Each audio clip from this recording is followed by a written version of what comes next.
Alright, I want to show you how to assemble and hang the fan and filter for this Firestop kit. This is John Deere 9770. On the John Deere 9770 you've got a rail here. It's not really a structural rail, it's there really to support, probably keep things together a little bit, but it carries electrical wiring harness. But we're going to use it as the base point for mounting this. We'll transfer the load somewhere else, but it'll help us locate the thing. So we start out with the biggest part of the bracket, or the biggest part of the system. That's this big L-shaped bracket with a hole here, big 6-inch hole here. That's going to go kind of flat horizontal with this big flange bent down or face down. So you can start with that piece, and then on top of that we're going to put this hanger bracket or channel bracket. And you can locate that by lining up the partial circle cut out of that on that flange with the big circle in this one, and there'll be 2 bolts that we can use at the ends of it. Don't put one in this middle hole yet, we're going to need that for the filter later, but this one on this end you can put in, this one this end you can put in. I just got them finger tight for right now. And then we can add one more part before we think about hanging it. That's this top part of the strut that's going to carry the load of this to the floor. It's got a little bent flange or tab on the end of it here, and there's a curved part of that that lines up with the outer edge of this curve on the corner. One thing I'll tell you is that you will need to grind a small arc right back in here on this one.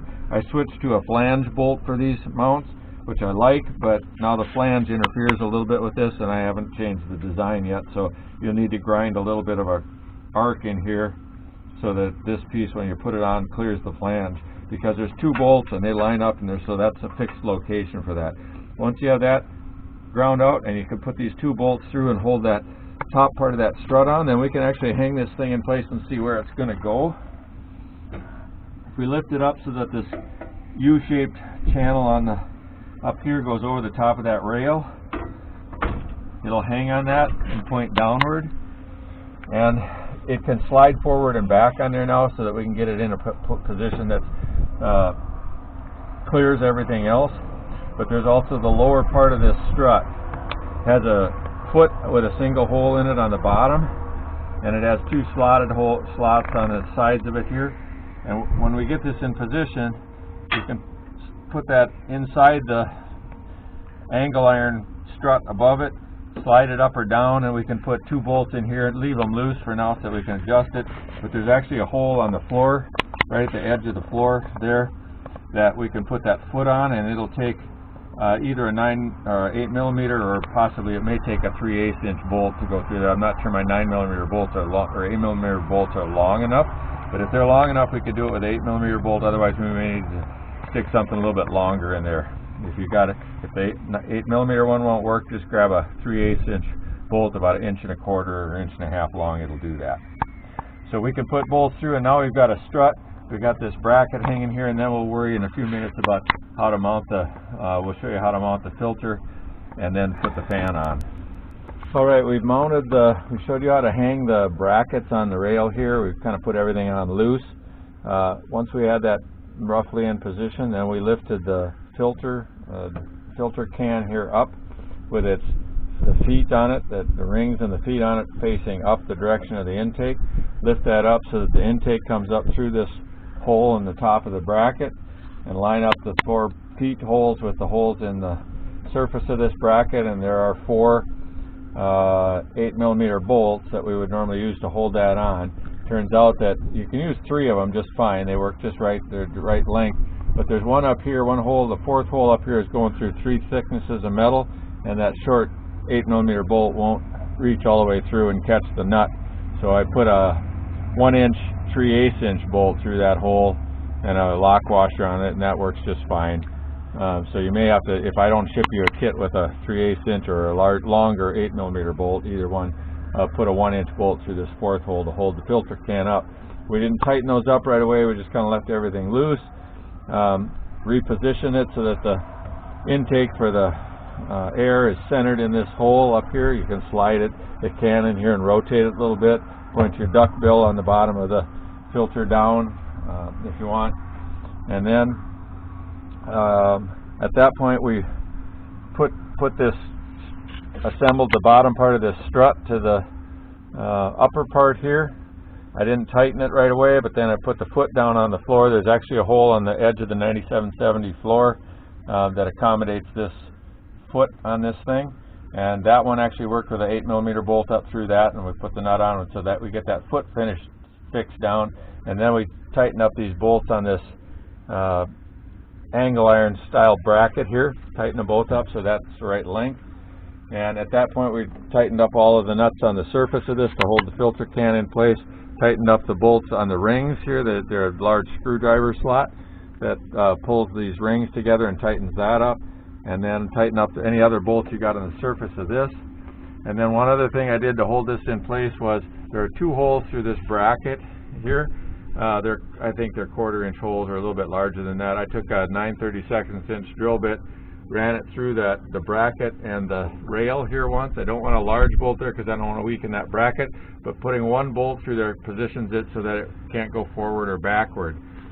Before you drill that hole, make sure that the rear part of your filter can here is in a position where you can pop the snaps on it and pull that can off and clear your oil tank, your hydraulic oil tank filler cap. So it only needs a little bit of clearance, but it's got to be able to come off there conveniently and not interfere with your either function. So once you get that position, you can slide this on the rail, and you may have to bend that strut, or not bend the strut, but bend the angle, the flange on the top of it just a little bit by pushing this forward or backward to get it in the right position. Drill that hole through. I put a 1/4 inch bolt through there just to pin it in place so that it can't slide forward or aft, and tighten up that nut. And now we're ready to mount the, if we look over on the other side, top side, I don't know if we can get there with the camera. Maybe you can stick it through that hole down there. We put there's a rubber boot that goes on the end of this end of the filter here, and it's 5 inch on the filter, 6 inch on the blower, and it goes through a 45-degree angle. And the 45-degree angle needs to stay in this plane here because you can see we're going to put the blower on the outside lined up and the filter can slanted back. So there should only be one way to put that on there because there's a hole in it to accommodate this sensor port on the top of the intake for the exhaust part of the filter. So you slide that rubber boot over that and put your clamp on there, snug that clamp up with the thing oriented correctly, and then when you put the filter on here, you actually bring that face of that rubber boot flush with the face of this bracket. And then our next step will be to slide the flange of the blower right inside of that rubber boot. Okay, so we'll come back when we got that fan on and we can show you what that looks like and what you got to do to put it on. All right, we got the filter mounted here and the brackets tightened up. The next step is to put the fan or the blower in place, and the way you do that is we've got a step ladder down on the outside, and it was easier to bring it up on the step ladder, so I recommend you do that. We've swung out the unloading auger. That gives us a little bit more room to work here. If you bring up the fan, it'll have 4 holes tapped into the side of it, the face of it that faces this filter. And you can slip the flange from the fan inside the 6 inch end of that rubber boot that's sticking through this hole. It should be just about flush with this surface, and slip the fan in that boot up against this. And in this case, and in all of the rest of from now on anyway, the John Deere, the 9770 kits that you get will have a fan that's oriented with the blower discharging clockwise, is my measure of it, but clockwise, and so we'll put the outlet of the fan shooting up at about a 45-degree angle. And if you get it even approximately that way, when you slide it in into the boot, there are slotted holes in the face of this, and you can reach in behind with an 8mm bolt through the slot, find the tapped hole in the fan housing, and screw that bolt. We only got them partially in here. We aren't tight yet. We still got room to go.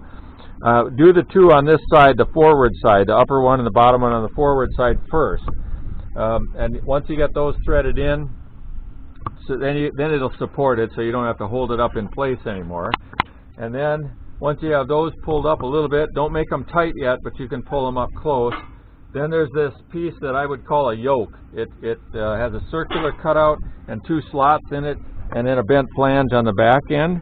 And that flange goes right in here. That yoke goes in around and it'll line up with the 2 slots on this. Those 2 slots, the slots on both sets, this bracket and this yoke overlap, and you can put an 8mm bolt through each one of those slots and bite again into the fan housing. Again, we don't have them tight on here. And then you get those brought up just a little bit so it'll hold that in place. And then we have one more bracket piece to put on. It's got this bracket with 3 slotted holes that will overlap the L-shaped flange on the end of that yoke, and 3 8mm bolts through there will hold that in place. The outer end has a upper tab and a flange to bolt onto this rail out here that supports your shield.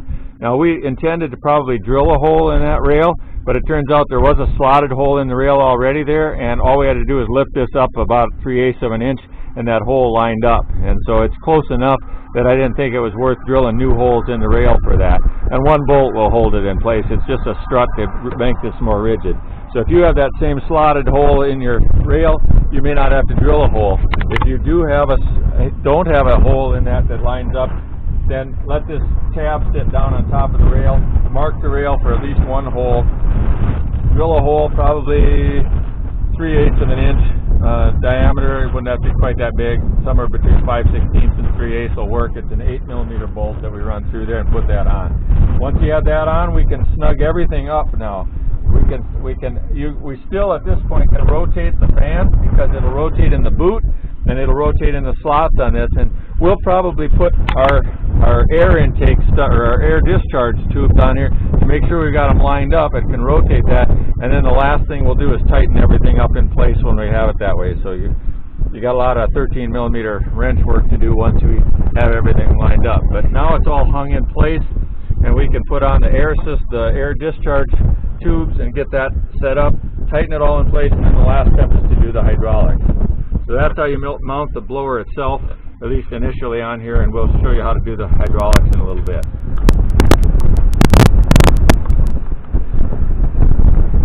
We're looking at the air duct install on a John Deere 9770 combine. And coming off of the blower, which is aimed up at probably about a 45-degree angle. The first fitting here is a 5-inch to 4-inch by 90-degree turn, and it pretty much makes that 90 and points sideways here.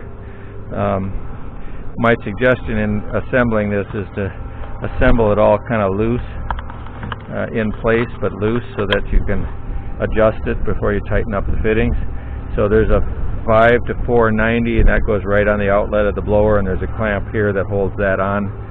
Then at the 4-inch end, we have essentially a little piece of aluminum tube about 3 inches long as a union. Slips into this one, and it slips into this fitting, which is a 45, 4-inch, 4-inch, 45. So we go 4-inch to 4-inch here with that 3-inch union, about 1.5 inches in each end. You can put a clamp on there and just, bring it up just snug, or not even snug when you're doing the initial fit. I use a little dish soap on the tubing to help it slide in place, and it doesn't follow your hands like grease or oil or something. The next end of that 45 goes on to another piece of 4-inch tube. This piece of tubing is 20 inches long, and it'll take us up to the behind the muffler, but with a little bit of space in this here, kind of underneath the muffler, up behind the engine in here. I'm going to come over the top now.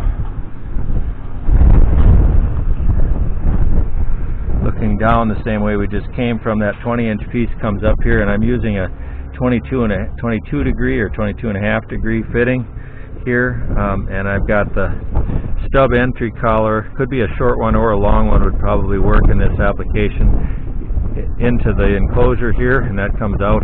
This one's a normal one. It comes out about 3 inches. And then we have a swivel flex 90 that slid on there, and that one's now swiveled around so that it enters this 22 degree fitting and aims down at the other one. I guess I put the tube in this long tube together all the way up to here and slid it onto the swivel 90 and got it kind of lined up, and then I could torque the swivel 90 out far enough or back far enough to slip it onto the end of the collar as the last step here to assembling it. But then it's still all kind of loose, and you can tweak the swivel parts of this just a little bit in order to make sure it's lined up reasonably well. This 22-degree fitting will torque a little bit and it will allow you some leeway, but once you have it lined up the way you want, you can snug up the, don't have to make them super tight yet, but snug up the band clamps. And then I've shot 3 screws through the rubber here into this collar, or into this 90, to lock it together, and then I put 3 or 4 screws through the base of the 90 into the stub collar here. And the last step, I won't show you that, but the last step is I'm going to take the aluminum foil tape. This is a repair job or a replacement job because it didn't fit right the first time, and I'll go back over this with that aluminum foil tape and cover the entire 90, kind of lock it up and bind it up so that it doesn't leak and it can't twist anymore.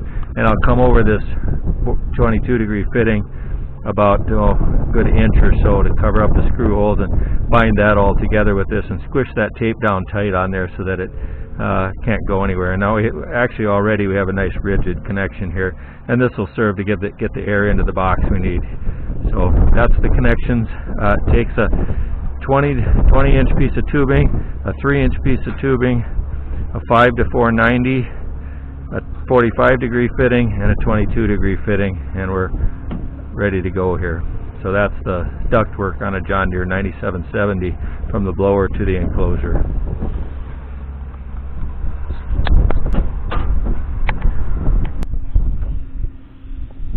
This is a 6 to 5 rubber hump connector on the air filter itself, and there's a 5 to 4 insert stuck inside it to get us down to 4 inches. And then we have the same type of 4-inch aluminum tubing that rises up out of that, and there's a clamp that holds this one tight, another clamp that holds that one onto the filter itself. And then at the top of this riser is a top spin intake, a Donaldson top spin. That intake has a spinning element inside it, so that when it's taking in a lot of air, that element is spinning, and somewhere around right over here there's a slot, and that spinning element will chuck some of the coarser dust particles out of that slot at the outer edge of that as the air spins around inside of there. And that's desirable because it keeps your filter from plugging up as quickly. So if we're not taking enough air in through the system, you may find that your filter plugs because that spinning element slows down. That means we could open up the trap doors a little bit more in the box and take more air through, and then this will spin better, and the better it spins, the less dust goes into the filter itself. So that's the actual installation of all of the air components. The last thing we have to do is hydraulic hoses, otherwise we're ready to go with this system.